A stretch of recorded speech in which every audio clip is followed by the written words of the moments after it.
Good afternoon and thanks for joining us. I'm Judy Simpson. In a state known for its natural beauty and great outdoors, it's probably no surprise that a trail system in Vermont's Upper Valley is receiving national recognition. The Wrights Mountain and Devil's Den Trail in Bradford was recently named a National Recreation Trail for Vermont. Keith Silva has more about the trail and plans for the future. Boston, recently Corinth. The entries in the guest book prove that visitors come from near and far to hike Wrights Mountain in Bradford.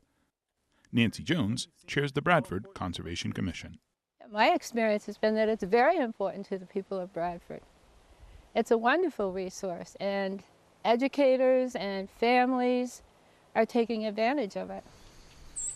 3.5 miles of trails crisscross 517 acres of this town forest. At an elevation of 1,822 feet, Wrights Mountain is the highest peak in Bradford. The view of the Waits River Valley from the summit is as thrilling as venturing into Devil's Den, a shallow cave on the property. Not long ago, the Bradford Conservation Commission, an all-volunteer group who oversees the property, created a trail map. They got sponsorships from local businesses to offset the cost. Jones thinks more can be done. We already have a lot of visitors coming to the mountain, as our guest book attests. And we have to believe that many of those people are going into town to get lunch or to go shopping or even stay somewhere close by. So we feel that this is an economic boon to the town. But we'd like to be able to gain some data and some evidence to document this. I think actually what our next step is going to be is Bradford is one of 10 town forests selected to take part in the Vermont Town Forest Recreation Planning Community Assistance Program. Each community will receive help to develop town forest recreation and stewardship action plans. Kate Fora is an outreach specialist with Vermont Urban and Community Forestry and UVM Extension. She's helping spearhead this effort. This project really came out of a need that we heard from communities. A lot of them are really struggling with how to balance the growing interest and the growing use of town forests around the state. We used to say that town forests were kind of Vermont's best hidden secret, or were Vermont's best secret. Unfortunately or fortunately, the secret seems to be out. So we're seeing a lot more interest and use in these properties. A town forest is land that's owned and managed by a town. There are 168 municipalities in Vermont that are responsible for about 68,000 acres of town forest. For the folks in Bradford, they see Wrights Mountain as a possible engine for economic development, but not if it's at the expense of the resource itself. This is a multi-use parcel. It's not just for recreation, it's for wildlife preservation, it's for forestry, it's for education. And we don't want any of those to sacrifice by promoting more recreation and more economic benefits to the town. We want to be informed, and we want to make informed decisions and wise decisions about uses of this beautiful land. I was looking to see if I could show you a fingernail clam. Brett Engstrom heads the stewardship committee that manages the Virginia Stranahan Memorial Town Forest in Marshfield. A little over 50 miles separates Marshfield and Bradford, but the two communities are connected when it comes to their passion for their town forest. I'm proud to say that Marshfield has this public land available to people that can come and use it in different ways. And if they want to come out and look at the old stone foundations, and imagine what this place was like 100 years ago, that's wonderful. And it's wonderful if people like to come and bike a little ways, or if they just want to walk and go down to one of the beaver ponds and bird watch. And it's all here. And such a wonderful resource. Given the diversity of habitats and uses for the town forest in Marshfield, the watchword for Engstrom is balance. We have all these uses for the town forest, and we need to make sure that we honor the easement, conservation easement, which is to protect the natural resources. But we have different people wanting different recreation types, and it's a balancing act, and we want to get as much information as possible to make good decisions on management. For Engstrom, stewardship of this town forest goes hand in hand with civic responsibility. as a committee, we have to grapple with, well, is that good for the forest? Is that an acceptable for everybody involved? Do the hikers like the fact that there are a lot of biking trails? How will it damage the forest soils? I mean, biking trails have an impact for sure. And so we're trying to take that all in and figure out, well, how can we proceed, allow people to recreate and in different ways in the same property. The Marshfield Stewardship Committee follows best management practices to oversee the forest. What they need from the consultants are best management practices for engaging their fellow citizens. We're just townspeople. The Stewardship Committee is just 7 people that is trying to help the town figure out how to best manage this. What is the best way to get public input into a planning process? So we really want help with how do you make a public process and get information, and then once you have the information, how do we incorporate that into our management plan for the property? Marshfield, Bradford, and the other communities taking part in this program are setting an example that town forests are a shared resource for Vermont's people and places. In Marshfield, I'm Keith Silva with Across the Fence.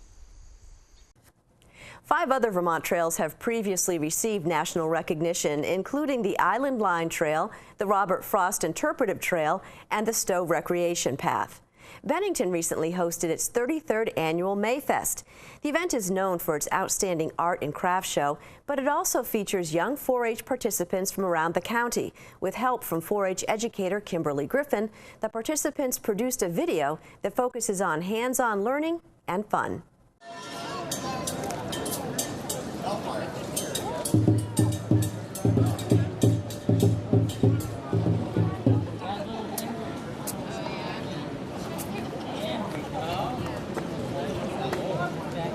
We screen printed on 4-H clovers, sewed the 2 sides, and then we ironed it to set in the ink and make sure the top was folded nicely.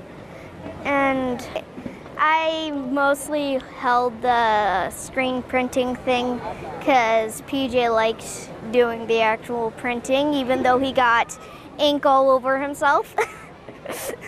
But it washes out, so. Here. So you put 2 cups of corn in it, you pick your design, and then you sew it together, and then you can play with the tossing over there and toss it in the sink and make it.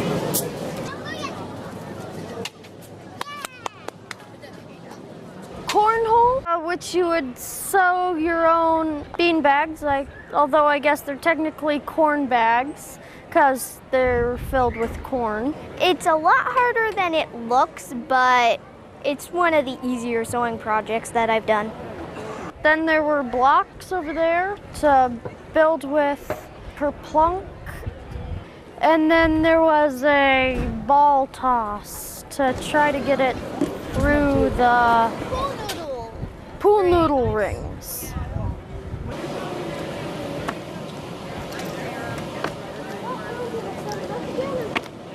Even though I'm really, really hot, I had fun.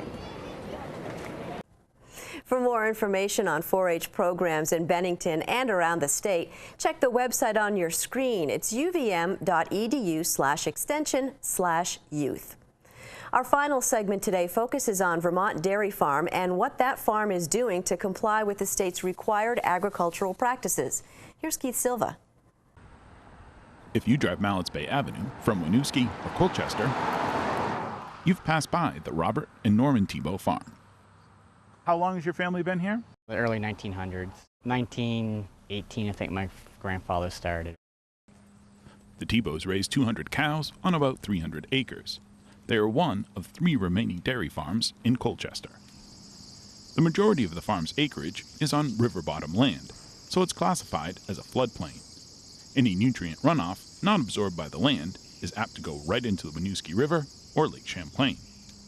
A couple of years ago, Thibault decided to make improvements to his barnyard and to change how he handles manure, milkhouse waste, and stormwater. He started working on a plan with NRCS, the Natural Resources Conservation Service. Try to make something simple. We had Danny Pete from NRCS come over, and something small became a big project, an expensive project, and to make things cleaner and make it easier for us, we went along with it, and I figured, 200,000 around there, and it came 3 times that plus. So what happened? Well, while Thibault was planning the upgrades to his farm, a new law went into effect in Vermont, the Required Agricultural Practices, or RAPS. This new law sets standards to manure application, restricts some farming in floodplain areas, and requires all farmers to have a comprehensive nutrient management plan. Before the law, Thibault could have tackled his project piecemeal over several years. But in order to be in compliance with RAPS, he's going to have to move up his timetable and finish his project within a year's time or face financial penalties. This, what you see out here, is going to change completely? Yeah. Yes. Tony Kitsos is a farm management educator with UVM Extension. The cost of doing business has just gone up. If you don't have the infrastructure in place on your farm to farm the way the RAPS want you to farm, you've got to be able to make that investment. There are farms right now where we're having that difficult conversation that says if you don't have the money to put in your 10% share of the total cost of this project, you need to think about possibly exiting. That's a difficult conversation to have. The price paid to farmers for their milk has been in decline for over a year and a half, so coming up with the money right now is a challenge. Add to that the changes Thibault has to make don't improve his farm's bottom line. It doesn't add value to the farm. It doesn't? It doesn't add value, no. It's going to help better manage, make things a little bit easier, in the wintertime. Clean the barn, it's in the storage, you don't have to remove manure, less handling. I think it's time saving, I'm hoping. But it doesn't improve the bottom value of the farm. No. Thibault has decided to move ahead with this project. NRCS is going to help with the cost share, so Thibault's contribution will be 10% of $600,000. It's true that these improvements don't add value to his business, but they do improve the value of Vermont. It's going to help, keep the manure out of the streams. Yes, helping the lake and clean up the water quality. Today, you cannot afford not to do this. UVM Extension has been working with farmers to improve their land management through practices like cover cropping and no-till planting. Kitsos and his colleagues held workshops earlier this year to help farmers navigate the law and to understand their rights. There's not a farmer out there that I run across that does not want to do their job responsibly. Everyone does. My responsibility is to help farms who want that help to deal with the infrastructure side of things, the sort of the large cost manure handling projects. This one is going to cost upwards of $600,000 total now. Certainly money that a farmer doesn't have in a checkbook of this size to write that check. It's also a comprehensive look at where the alternative funding sources are going to come from the federal government and state government. There are some good programs out there. And combining all these resources, bringing it together and saying, here's the package, the financial package that we think can get this project going. The Thibault family has been farming in Colchester for generations, and Norman Thibault expects that will continue. Did it ever cross your mind that this is just too much? Yes and no. I mean, you've got time. I got plenty of life left, I hope. And like the older farmers, they either got bigger, got bull tanks, or got out. And that's where we are now. Move forward, improve, or get out. So farmers are in that situation now, I believe, is you got to change. And it's something that you have to adapt to and work with it. Every farmer is going to be different. It may work for me, it may not work for another farm. The soils I have, it works. And I'm making it work. Next time you drive Mallett's Bay Avenue, look for the Thibault farm. It'll be there, right where it's always been. In Colchester, I'm Keith Silva with Across the Fence. Thank you, Keith, and thank you for joining us. That's our program for today. I'm Judy Simpson. I'll see you again next time on Across the Fence.